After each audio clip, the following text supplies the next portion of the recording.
انسان کو ہر لمحے جہنم سے پناہ مانگنی چاہیے، اللہ رب العزت سے جنت کا سوال کرنا چاہیے۔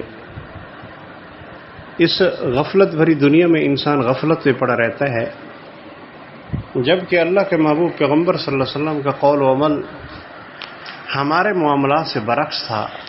آپ تو مستقل جہنم کا ذکر سن کر بھی رو پڑتے تھے۔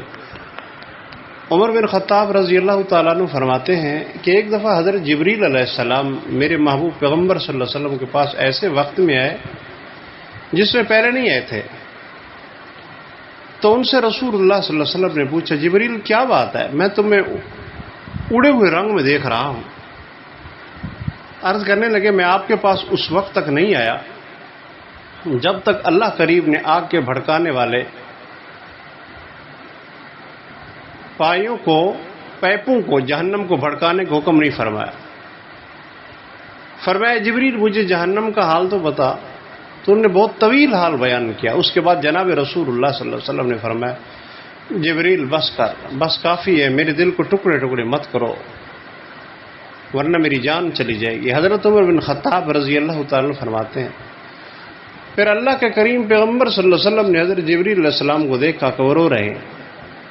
آپ نے فرمایا، جبریل تم روتے ہو، حالانکہ تم اللہ رب العزت کے نزدیک ایک مرتبہ پر ہو جس پر اب تم ہو۔ تو انہوں نے عرض کیا، میرے لیے کیا ہے، میں کیوں نہ رو، میں تو آپ سے زیادہ رونے کا حقدار ہوں یا رسول اللہ۔ شاید میں اللہ کے علم میں اس حال پر نہ ہوں جس پر اب ہوں، میں نہیں جانتا، شاید میں بھی اس میں مبتلا کیا جو جس میں ابلیس کو مبتلا کیا گیا تھا، جبکہ وہ فرشتوں کے ساتھ رہتا تھا، اور میں نہیں جانتا شاید میں اس سے مبتلا کیا جاؤں جس میں ہاروت و ماروت مبتلا کیے گئے۔ حضرت عمر کہتے ہیں، فبکا رسول اللہ صلی اللہ علیہ وسلم وبکا جبریل علیہ السلام فما زال یبکیان حتی نودی یا محمد و یا جبریل ان اللہ عز وجل او کما قال۔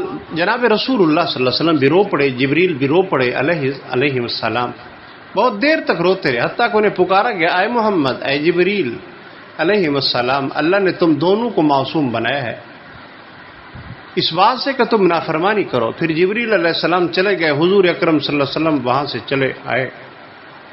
سوچنے کی بات ہے جہنم کتنی خوفناک ہے۔ اس کے احوال بیان کرتے ہوئے جبریل کے بھی آنسو نکل آئے، جبریل علیہ السلام بھی رونے لگ گئے، حضور پاک صلی اللہ علیہ وسلم اس کو سن کر رونے لگے۔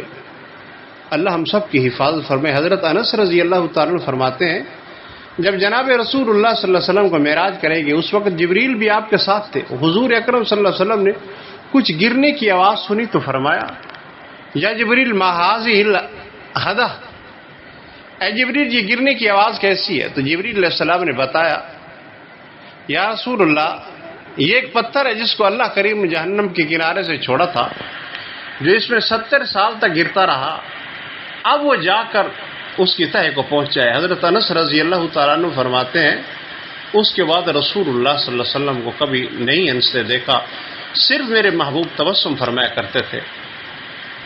اور حضرت انس بن مالک رضی اللہ تعالیٰ عنہ فرماتے ہیں، مسلم شریف کی روایت ہے، والذی نفسی بیدہ لو رأیتم ما رأیت لضحکتم قلیلا ولبکیتم کثیرا، مجھے اس ذات کی قسم جس کے قبضے میں محمد الرسول اللہ صلی اللہ علیہ وسلم کی جان ہے، اگر تم دیکھ لو جو میں نے دیکھا ہے تو تم کم ہنسو اور زیادہ رو۔ صحابہ نے عرض کیا، یا رسول اللہ آپ نے کیا دیکھا؟ فرمایا، میں نے جنت اور جہنم کو دیکھا ہے۔